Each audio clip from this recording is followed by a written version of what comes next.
Welcome to Wine Soundtrack USA. Listen to the passion with which producers narrate their winery and their world in 30 answers. Discover their stories, personalities, and passions. Hello, friends and listeners of Wine Soundtrack. This is Allison Levine, and today I am sitting in the town of Los Olivos with Peter Hunken. He is the owner and winemaker of Black Sheep Vines, which is the parent company to labels such as Holus Bolus and The Joy Fantastic. Welcome, Peter, and tell us about Holus Bolus, about your projects and everything going on here. Sure, thank you. Great to be here with you. So Holus Bolus is one of the labels that we make, my wife, Amy, Christine, and I. We started making this wine in 2003, and Holus Bolus has always been a Syrah label with a few different Syrah bottlings each vintage, and then we also started making some Roussanne in 2010. So those are the two wines under Holus Bolus, and then under our company, Black Sheep Vines, we have a few other odds and ends. We make another wine called Hocus Pocus, that's Syrah, Genuine Risk, which is a red Bordeaux blend, Cafe Society, which is an ever-changing label, and then we also have an estate vineyard and project called The Joy Fantastic out in Rita Hills. So the vineyard is a newer project. Tell me how many acres you have there and what you have planted there, and also for your other wines, is it estate fruit or are you sourcing it? Right. So The Joy Fantastic is the only estate project that we have. We planted 5 acres. We leased the 5 acres in 2014 and planted it shortly thereafter. 2016 was the first harvest. There's 3 acres of Pinot Noir, and then 1 acre of Chardonnay and 1 acre of Syrah.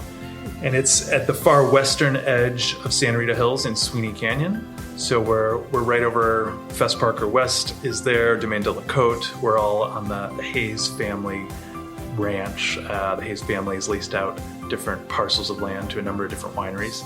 And we have a beautiful little southwest-facing hillside, and it's organically farmed. It's CCOF certified organic, which is really important to us.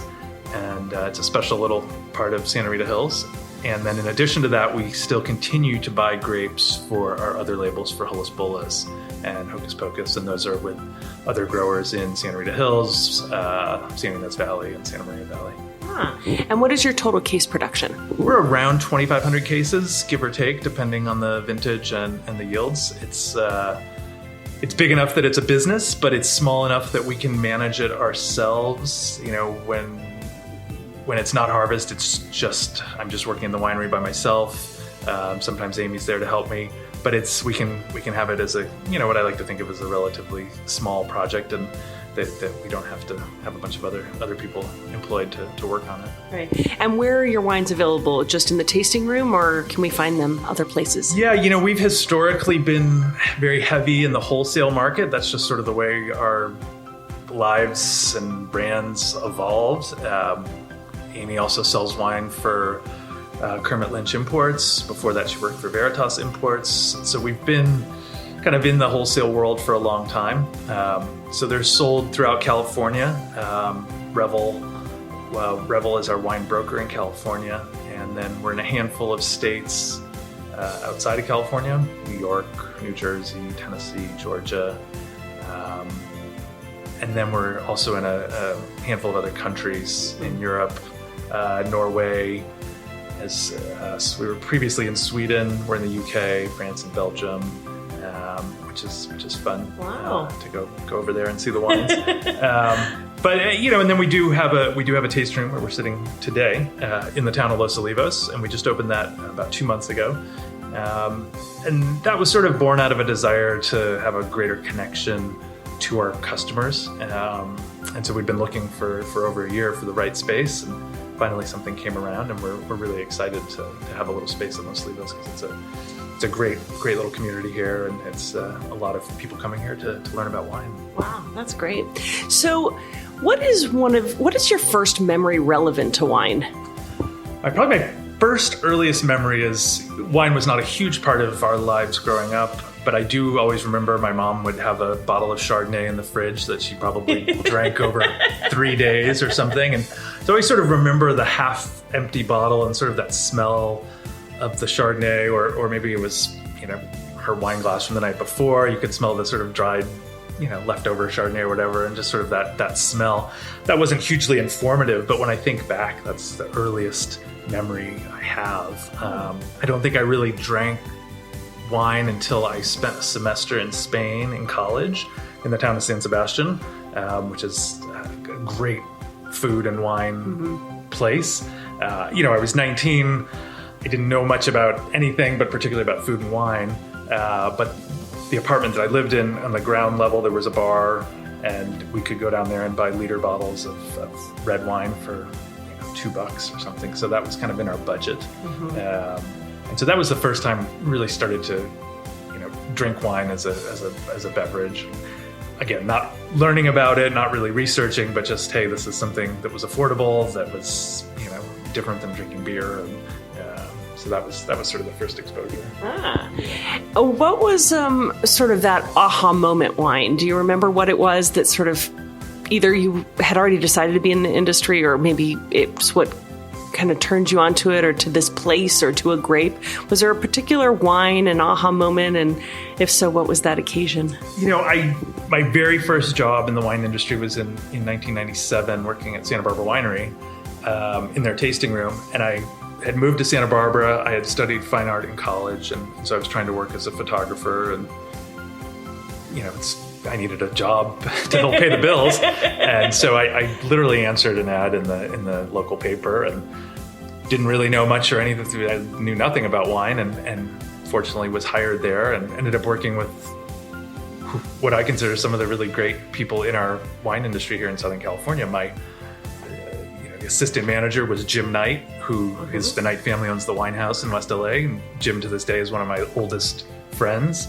The assistant winemaker was Greg Brewer at the time. Graham Titomer was the cellar master. Wow. Bruce McGuire, who's still the winemaker. And so you had all these, because the tasting room was right in the winery and it was an open cellar, you had all this exposure to all these wonderful people. And so what a learning opportunity to, Absolutely. ask what they were doing. And, Greg was still is great about, giving someone time to explain things and help educate. And so that was a series of moments where it seemed like, well, this is really an interesting business. This isn't what I signed up to do. It's not what I studied in college, but this is a really fun and interesting business. You were bit by the bug. I was bit by the bug, yeah. And then after that, went on to work at the wine store at the Wine Cask. Doug Marjoram, who was running the Wine Cask at that time, and that was a great exposure. I mean, I worked with David Russell, who's at Woodland Hills. I worked with Chris Robles, who's a great sommelier and just another educator. And so these were really, really great people. And so I feel very fortunate that was my introduction. So was there a particular wine that stands out in your history of tasting wines? And maybe it was more recent, but any particular really special gems? I mean, your wife works for Kermit Lynch, so you get a lot of great wines. Yeah. I do remember a friend of my dad's had given them a bottle of Bordeaux, and it was a bottle of Lafite. And it was, it's a nice bottle it was to a be really given. It was a really nice gift. And it was a bottle of 86 Lafite, and we opened that. It was probably, early 2000s. So it was, almost 20 years old. And I had never had a first growth, and I'd never had a high quality wine like that had been aged so well. And that was an aha moment, just in the sort of complexity of, wow, this is, okay, I get it why people are talking about laying Bordeaux down for 20 years. I get there's something special about this wine. And so I will always remember the sort of complexity of that wine for that moment. Wow. So if we were to come to your home and go to your wine cellar or wine room or whatever it is, what would we find in there? Our house in Lompoc has an actual dirt floored cellar in it where we have a bunch of junk stored down there, but we also have maybe 5 or 6 cases of wine, so it's very modest. I would say we don't hold things for a long time. We're generally drinking the wines, but there's a handful of old bottles. There's a handful of slightly aged bottles of Syrah from the Rhone Valley. There's, Alain Graillot from Crozes Hermitage, who was always a kind of benchmark for Syrah for us. Definitely love Northern Rhone Syrahs, but there's a mix, a few red and white Burgundies, a handful of local wines from our friends around here. and then always a smattering of both Brunello and Barolo. So it's actually a good cross section. My tastes have definitely changed over the last 10 or 15 years. So I used to buy Bordeaux back in the early 2000s, and so I still have some of those old bottles, though I'm not really buying Bordeaux anymore. But I mean, I don't know. Yeah, but definitely, yeah. We drink a lot of leftover Kermit Lynch samples. So. Anything recent that you drink that was drinking really well? Boy. Since you're not storing a ton of wine, you're obviously going right through it. Yeah. I'm trying to think. We had over the Thanksgiving holiday, which was just about 2 weeks ago. And so this was actually something I just bought off the shelf, was a Rioja Alta Gran Reserva. And boy, there's still so much value in those kind of wines. I think it was a $40 bottle of wine right off the shelf. And, it was 10 years old. And that was really fun. I really do. I do enjoy Rioja. So that was a really good bottle. And it just kind of blew me away that, I wasn't surprised, but it's like, oh yeah, boy, you can buy an aged bottle of wine for $40, then that's really hard to compete with. Yeah, that is. Well, yeah. So you've been making wine for a while and drinking a lot of wines. Do you think that there's a such thing as a perfect variety? I think there's probably a perfect variety for certain individuals. I think there's perfect moments for, varieties that are perfect for certain moments. I got my start in winemaking working at Stoltman Vineyards in 2001, and they had a ton of different varieties planted, which, as someone who was learning, was great. Seeing how different varieties reacted and grew in the field and were made in the winery. I definitely enjoy the diversity of things. That being said, we do tend to focus on more classic varieties. Mm-hmm. All of our wines are single varietal wines, and we're Chardonnay, Pinot Noir, Syrah, some Cabernet generally. So we are a little traditional in that sense. But perfection is elusive. Perfection, ask a winemaker, that's what you're trying for every year, and you rarely get close. But yeah. So obviously, a lot of people turn to wine critics and scores as a way to follow wines and to learn about it. What's your opinion on wine critics and scores? I understand there is a value to it. It's someone who's taking a lot of time, tasting a lot of wines. We always have to remember that it's just one person, regardless, or one publication, regardless of how much power they yield. I think it's good to help people discover things. Whenever I read reviews, I'm always far more interested in the little description that they give about the producer and the little description that they give about the vintages. How is the weather? That for me is really interesting. Or if it's someone I'm not familiar with, are they a modern producer? Are they more traditional? We don't really, chase scores or anything. We don't change our winemaking or our styles or philosophies to try to make a wine that's more favorable to the press. So our wines might not do as well in a tasting of 50 different Syrahs, but that's okay. We've stayed true to what we do, and there is an audience, both a consumer audience and there are critics who have tasted our wines and really like them. And so I'm grateful for that. And I stand very much in the middle. I'm not going to build my business on getting 95 points. But if we get a favorable review, I'm not going to hide it under the couch and say, "Oh, that never happened." It's fair enough. Yeah. So, as a wine drinker, red, white, or rosé? If I had to choose one, maybe white wine. Just refreshing and easy. But boy, what a tragedy to just have to choose one. That's right? True. Still or sparkling? I guess, great sparkling wine is really wonderful and enjoyable and kind of a thing of magic. I know, you should never have to choose, right? There's a time and a place for everything. Definitely. But great sparkling wine, it's just fun. It's just fun to drink. I will never try to make it because I think it's really hard, and I'm going to leave that to other people. But it's just a really really fun thing to have and enjoy. And celebratory, which is important. Absolutely. Even if you're celebrating just getting through the day. Sure. Yeah. That's an accomplishment.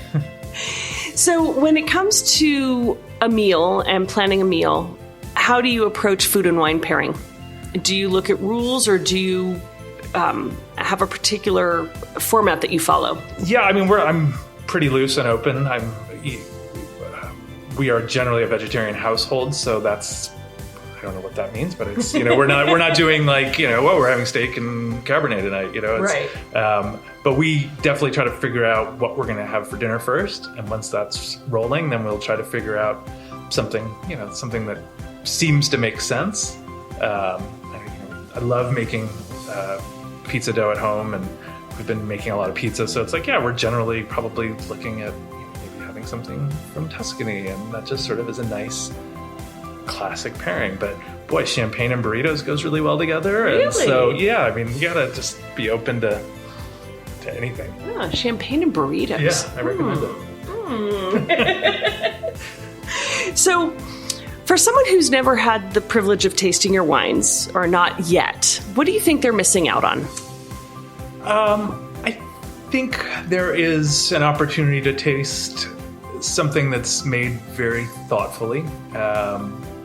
We're working mostly in cool climate vineyards here in Santa Barbara County. And that's a really new, in the world of wine, I would say a relatively new and interesting area. New meaning the last 20 or 30 years. And so that, I think, makes a distinctive style of wine that is going to be quite different than maybe other wines that people might be having. They're very carefully made, and we're very critical.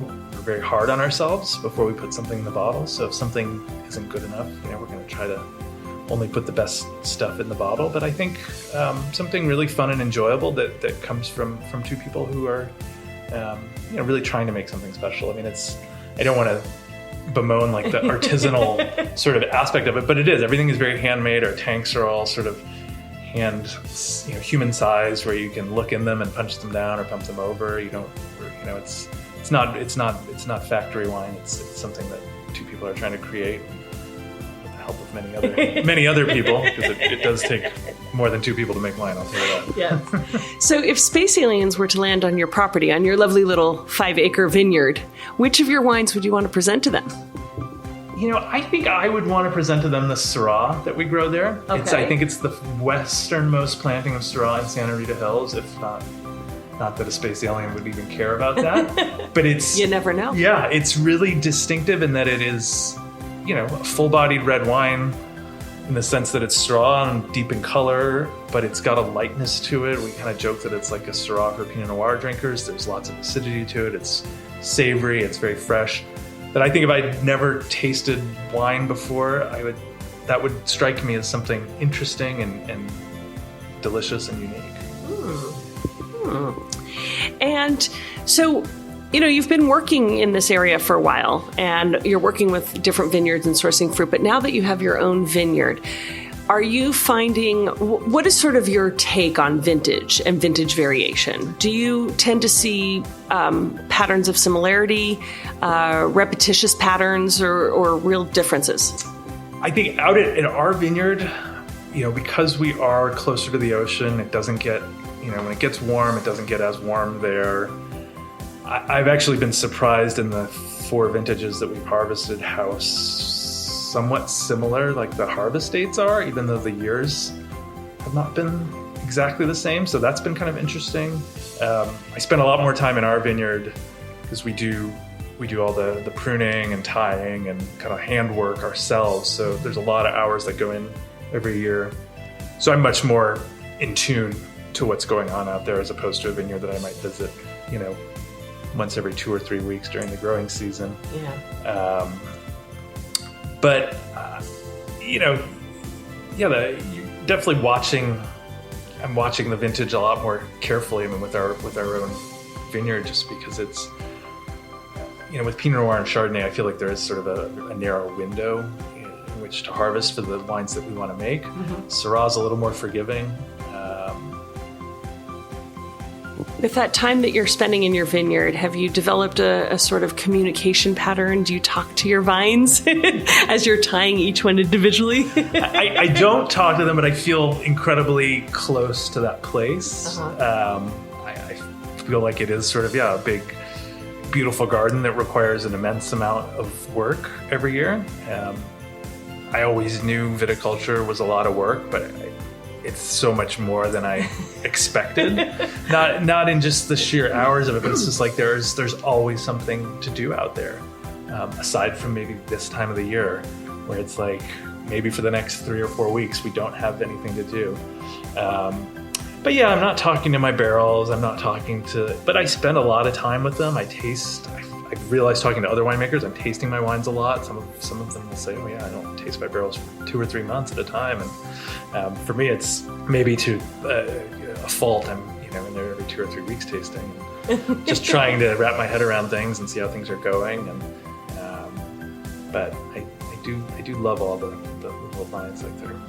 Are there certain signs or any sort of omens or predictors that you look for that will kind of help you determine what to expect for a harvest?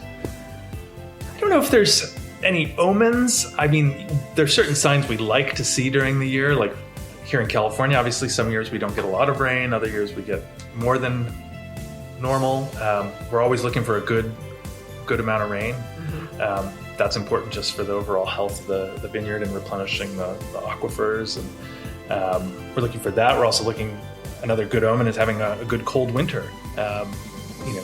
Sometimes in February we can get a weird week of weather where it's 80 degrees. And it sends the vines, says, "Hey, wake up, let's start growing." And that can be a real problem. If you get an early bud break, then often you get shatter due to poor fruit set because everything's moved up. But yeah, we're looking for good rain, and then a nice cold winter would be a good sign. So you're a small little winery. It's just you and your wife. But I'm wondering, do you guys have any sort of customs or traditions that you do at the start of harvest or at the end of harvest? More at the end of harvest. We always joke to each other on the sort of last day of harvest. We say, you know what tomorrow is? And tomorrow is the farthest we will be from harvest until next year. And it's just because it's a grueling time for anybody in the wine industry. There's just not enough hours in the day. And my wife's also got another job outside of the winery, so she's pulled 6 different directions.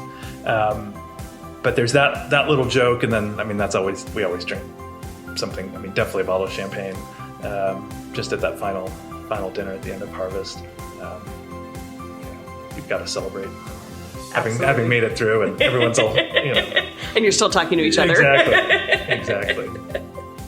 And no dancing to Prince? Well, that's, of course. There's a hula hoop that lives in the winery that Amy uses as her stress relief, and she'll put some music on and hula hoop for a few minutes. So that's fantastic. It's great. It is.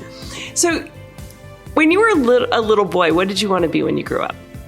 My brother jokes that I used to say I wanted to be a garbage man. My brother wanted to be at one point too. I think it was just the trucks and the big truck seemed really cool. He actually did a report in elementary school and found out that it's a relatively lucrative business. So, nice. Unlike the wine industry, I should have stuck to my original. No, I always enjoyed. I was a kind of an average student until I got to college, and then I got to study art, which is what I really enjoyed doing. And so I majored in art and environmental studies in college. And so, in a perfect world, I would have gone on and done that. But I got in the wine biz, so which is a totally happy trade. I'm okay with that. And in your free time, what do you like to do for fun when you're not making wine, drinking wine, and living wine? Yeah. I play on an ice hockey team. They play every Sunday night. That's a lot of fun. I played when I was a kid and then took some time off when I was in my 20s, but it's fun to be back out there doing that. Time permitting, I try to go surfing every once in a while. Amy and I ride our bikes a lot. When we're in LA, we have our bikes down there and we'll ride to dinner and wherever. It's a really great way to get around the city and see things. Wow. Yeah. So active lifestyle. Yeah. Do you have a favorite sports team? Well, I'm a big Chicago Blackhawks fan. Mm-hmm. They had benefit of winning a few Stanley Cups over the last 7 or 8 years, so that was great fun. But well, if you had the privilege of giving them something to celebrate with the next time they win the Stanley Cup, which of your wines would you want them to celebrate with? I would probably have to give them a bottle of Holus Bolus Syrah. It's got a good, memorable label, so I think they would pick up on that. It's delicious wine. It's kind of medium to slightly more than medium-bodied, and I always think of sports guys as like wanting like Cabernet and big full-bodied wines. But this would maybe be a nice way to ease them into something else. So aside from the champagne that you guys open to end harvest, and you and Amy work together, but occasionally I hope that you plan a few romantic evenings separate from the work evenings. What sort of wines would you open to set up a romantic evening?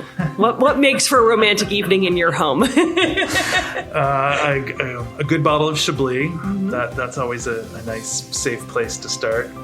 On top of that, probably some Syrah from somewhere in the world that is savory and spicy. That seems like a good setup for romance. Mm-hmm. Probably a night where I did not have to make my wine. I make my wife make dinner, where I did the cooking. That would be a big help. Uh-huh. That happens occasionally. Occasionally. Not as much as it should, but it does happen. Or going out to eat. So when you look back at your career or at your life, I don't know if there are a number of, if people have given you advice over the years, if there are a lot of words of wisdom that you kind of carry with you through your life, is there some particular advice that you've received from someone that really is how you try to live life? And if so, what is it and who gave it to you? My dad used to always say when I was a little kid, and this was in reference to playing ice hockey, he would say, you have to be more aggressive. And I was like 7 or 8 years old and had no idea what that word meant. And it's just one of those times where you just say something, and you just listen and go, oh, okay. So I always hear that because I am a fairly laid back, reticent person. So I do try to kind of light a fire under myself a little bit. But in general, he just taught me sort of ethics of good hard work, of honesty and integrity, and that's something I definitely appreciate and try to honor and live my life that way. But be more aggressive. Be more aggressive. And if you could share some advice with our listeners, what advice would you like to tell them other than being aggressive? Well, I would say don't get in the wine business. Just stay on the sidelines and enjoy drinking wine, because that's maybe a lot more fun. But be inquisitive, about anything, not just wine. But if there's something that you're mildly interested in, boy, it's so easy to learn about things today and go out and do them and learn about them. And if it is wine, go out and learn about wine, read things, taste things, take classes. I mean, there's so many opportunities to get an education. And you go into a wine store here in California, and my goodness, you can drink wine from all over the world. Which is not true in all parts of the world. I mean, in some places, it's really hard to get wine, and we're very lucky. We have a big market here, so we get everything. We get good, inexpensive wine, and we get the best of the best. If you do want to buy something expensive, so yeah, just be inquisitive and go out and learn about stuff. When you look back at the career that you've built, what would you say is one of your proudest achievements to date?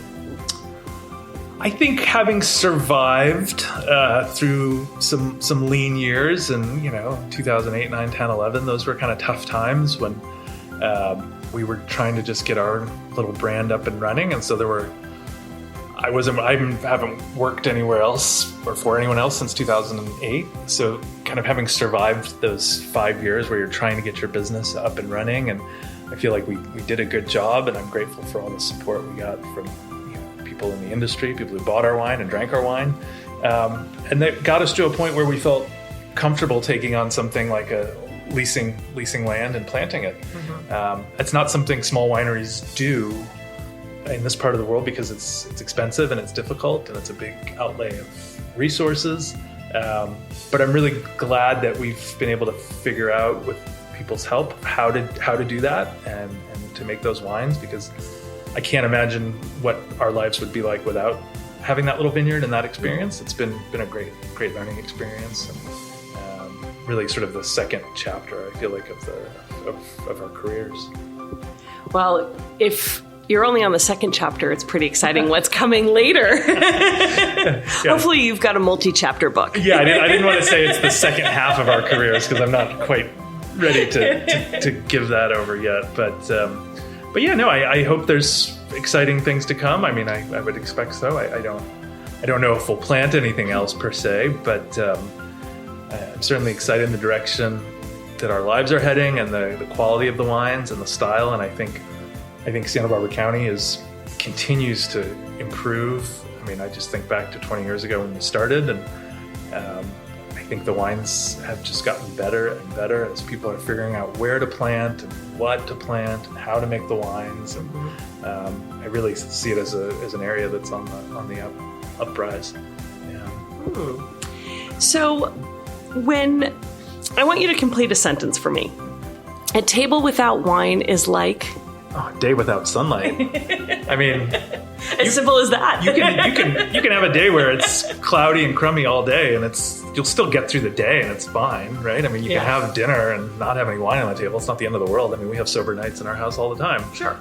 It's just a good thing to do. But having a nice bottle or a nice glass of wine with your meal, to me, it's just, as the cliche says, it really elevates the whole experience. Mm-hmm. And there's nothing nicer than, sitting and having dinner and sharing wine and sharing food. And it's a really wonderful part. So it's like, if you can have a sunny day, let's have a sunny day. Well, speaking of sharing wine, if we were sitting around a table right now sharing wine, who, if anyone from any walk of life, would you like to be drinking that wine with you? Wow, that's a really hard question. That's a really hard question. Boy, I don't know if it would be someone from the wine industry. Someone that I've either worked for or worked with, just to show them where I've ended up. That might be nice. Or if we're just talking about, having LeBron James Instagram a photo of our bottle. He's into wine and he's got like 75 million followers, so that would be pretty great. Yeah, no, but I've been lucky to travel a couple of times to Europe and taste some really great places, France and Italy, and there's nothing more fun than just tasting wine with someone who's really excited and engaged. Other winemakers or producers and growers who are excited. Mm-hmm. Excited about wine in general and excited about what they're doing. So that would really just be that kind of person. Yeah. That's a really vague answer. No more vague answers after this. Going to a deserted island, desert island, deserted island, just an island. It's your island. Yeah. What 3 bottles would you take? 3 bottles. Okay. I would probably have a bottle of pure Peter champagne, not just because it's got my name in it, but it's just an old favorite, and a really great producer. There would have to be some kind of Chablis, I think, or some sort of Chardonnay, but Chablis would be nice and refreshing. And then I think we'd have to have a cool climate Syrah from somewhere in the world. That way, I think you'd have some good diversity, depending on what kind of food you're able to find on your deserted island, and it'd keep you at least interested.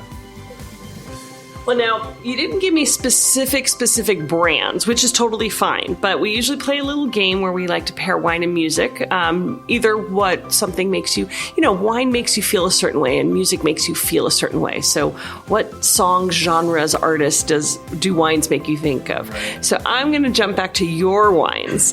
I've been sipping the Café Society Chenin Blanc 2018. Why don't you tell me what that conjures up for you? Well, so Café Society is named after a jazz club in New York that was around in the 40s. Oh, now this is easy. And so that's really easy, right? We listen to a lot of jazz at home while we're working, just on in the background. So yeah, it would have to be some kind of vintage jazz from the 40s. Okay. That would be fun. Okay. What about the Holus Bolus Syrah? Holus Bolus Syrah. that's a little heavier, kind of spicy and exciting. I think we'd have to, if Amy were here, she would say Prince. So we're going to say that for her. Because you just can't answer this question without having a little Prince, which is also often playing in our house at a high level, high volume. Yes, I've seen wine videos that she does. They're all real. It's real. What about the Joy Fantastic Pinot Noir? Yeah, that's, we always talk about Pinot Noir being more transparent and sort of seductive. And I don't know, that would have to be maybe some sort of, smooth vocalist. It could be like, like a nice Lionel Richie or something. Or going old school. Yeah, something just kind of seamless. And because that, to me, that wine in particular, and all the wines from Joy Fantastic, the texture of those wines, I don't know what it is, but there's something really smooth and seamless about them that I really love, and that makes me feel like we're doing something special out there. I'd be happy to have some Lionel Richie in there. Yeah. And then, of course, we can't miss the Joy Fantastic Syrah, because you were talking about it being, such a cool climate Syrah and so unique in many ways and yet big. So what about that wine? Yeah, that would have to be kind of like the sort of outlier, just because most people kind of looked at us funny when we said we were planting Syrah this far west in the Appellation. So, it would have to be like your Nirvana, you're kind of like out there, kind of ragged, rough, even though the wine is not ragged or rough, but it's different, and it's something once you have it, you're like, wow, that's really cool.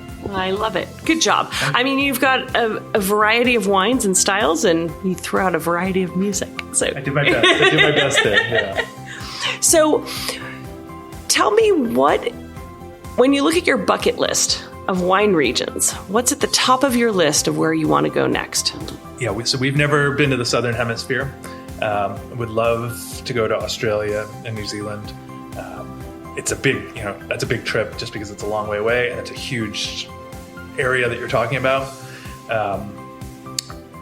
I would love to, I know there's tons of small, interesting, unique growers and producers down there. And so that, and in climates that I think are somewhat similar to ours, where you have lots of sunshine, kind of dry summers, but you have kind of cool ocean winds. And so that would be to do Australia, New Zealand, and I would love to go and spend like a month down there. I don't know if that's realistic, but that's definitely on the top of the list. Well, you did say post-harvest was a good downtime, so maybe December of 2020. That's right. Make it happen. Yeah. Well, Peter, while you were planning your 2020 travel and beyond, if someone wanted to come and visit you, where can they find you, both online and in person? Yeah, online, we're at thejoyfantastic.com is our website. It's got loads of information and fun photos. And then we do have a tasting room in the town of Los Olivos. It's just right next to the Corner House coffee shop. Los Olivos is a small town, so you'll see it, the Holus Bolus tasting room. And then we also have a tasting room out at the winery in Lompoc. If you find yourself out in Lompoc, it's very rustic. We just roll up the door and have a bar inside the winery. And that's open on Friday, Saturday, and Sunday. But I encourage anyone who has not made it up to Santa Barbara County, come check it out. It's a wonderful spot in the world. It is. And do they need an appointment to visit? No, they can just come and check our hours on the website. We'll be here waiting for you. Fantastic. Yeah, Los Olivos is 2 blocks. They crisscross in the middle with the flagpole. Really hard to get lost here. Yes, it is the cutest little town, and there's a ton of great tasting rooms here in Los Olivos. Great spot. Well, hopefully more people will come up here and explore your wines, because I think they would really love Holus Bolus, and I'm really excited about Joy Fantastic because it's new for me to try these. So congratulations, and thank you so much for joining us today. Thank you. It's a pleasure to talk with you. Cheers. Thanks for listening to a new episode of Wine Soundtrack USA. For details and updates, visit our website, winesoundtrack.com.